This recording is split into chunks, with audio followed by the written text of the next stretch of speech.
is Moy Biolect. So I'm back again with my requested TCA cycle video, as I've already told you yesterday. So first of all, uh, I just assume that you have watched my previous video while I was talking about the pyruvate. Okay, so this pyruvate I was talking about is now taken forward to the TCA cycle. This pyruvate itself is taken forward to the TCA cycle. But before that, we'll need to learn about the TCA cycle. So I'm going to share some interesting facts about TCA cycle. So the TCA cycle is a only cycle that contains both the catabolic and the anabolic process happening together in a single process rather. Also in TCA cycle there is a conversion of pyruvate to acetyl CoA.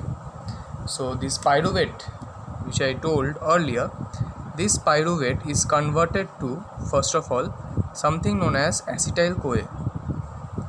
So this is basically introductory video of the TCA cycle. So this conversion is done with the help of enzyme PDH, or pyruvate dehydrogenase complex, and it's called complex rightly so because it contains 3 enzymes linked to one, E1, E2 and E3.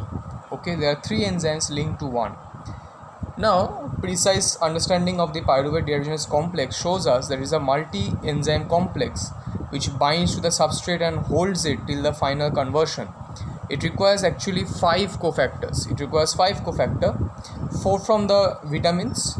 PDH complex serves as a prototype of 2 other enzymes, the one of which is the alpha ketoglutarate dehydrogenase, I'm simply going to write DH.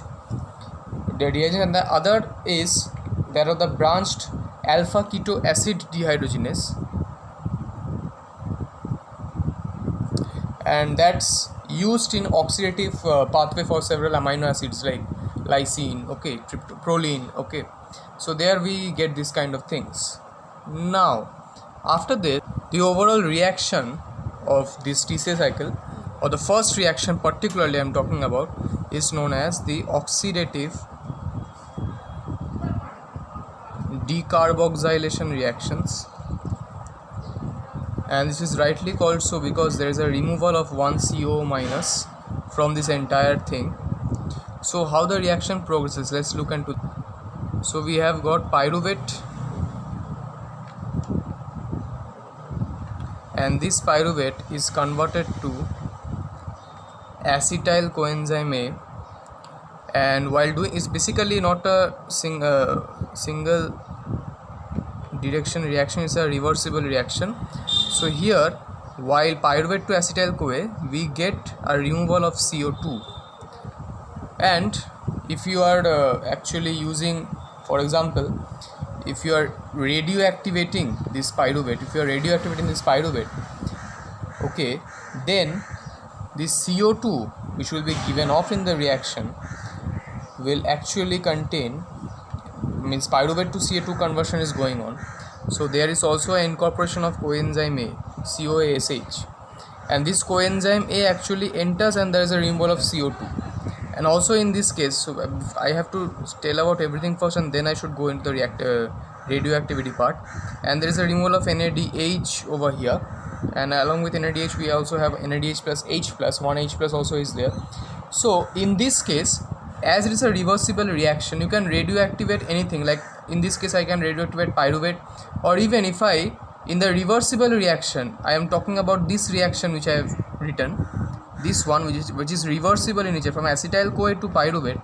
If you radioactivate this CO2, if the CO2 molecules are radioactivated, then what you will find is that this pyruvate is eventually going to be contained a radioactive carboxylic group.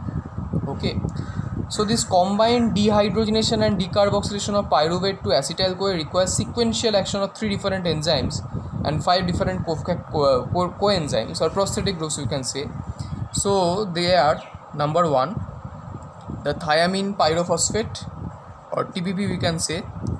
Number 2 is flavin adenine dinucleotide, or FAD simply, and number 3 is coenzyme A, or the CoA.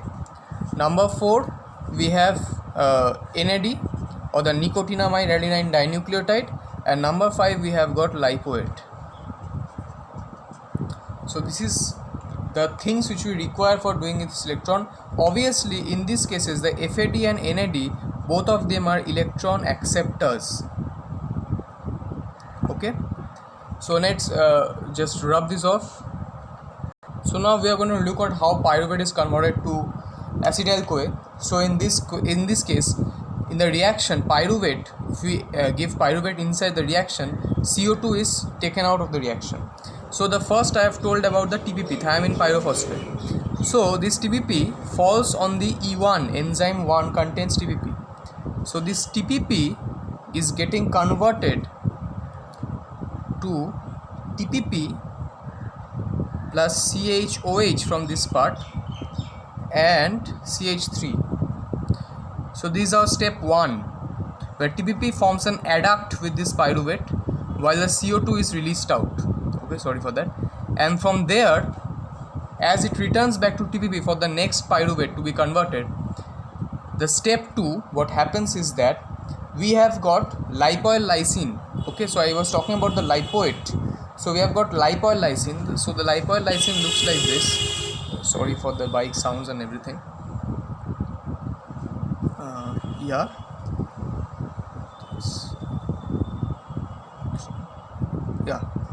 So this is our lipoyl lysine. It's in its oxidized form.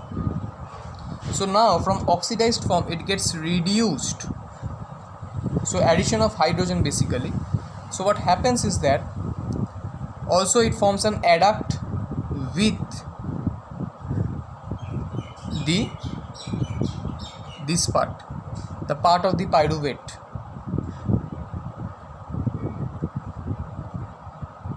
Okay, and over here we have C double bond O and eventually CH3. Yes, obviously CH3. So this is what happens, and in the next step, while this is again reduced, okay, but this reduction is not simply reduction, because in this part also we have got coenzyme A entry and release of acetyl CoA. In this part we release the acetyl CoA.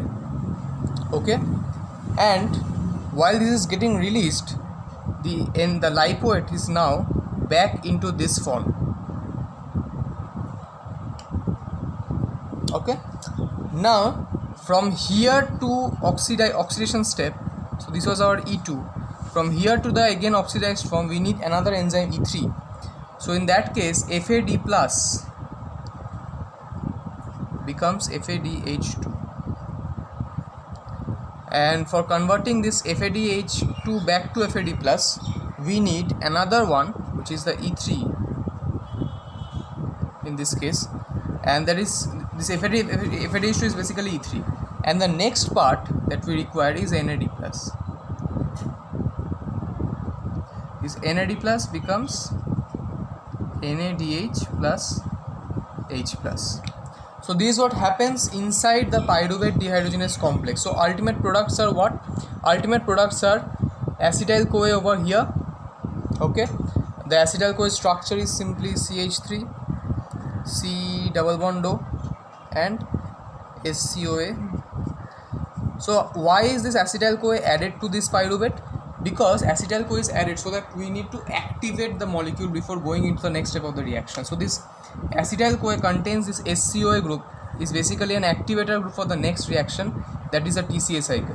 So because it's an introductory video, I would just like to end my video over here, and the first step of TCA cycle I will continue in my next video. So stay tuned to Mol Biolect, and also please subscribe to my channel, and also hit that bell icon, because whenever you get notification, you watch it and also you subscribe, it gives me motivation to make more informative and good videos for you guys.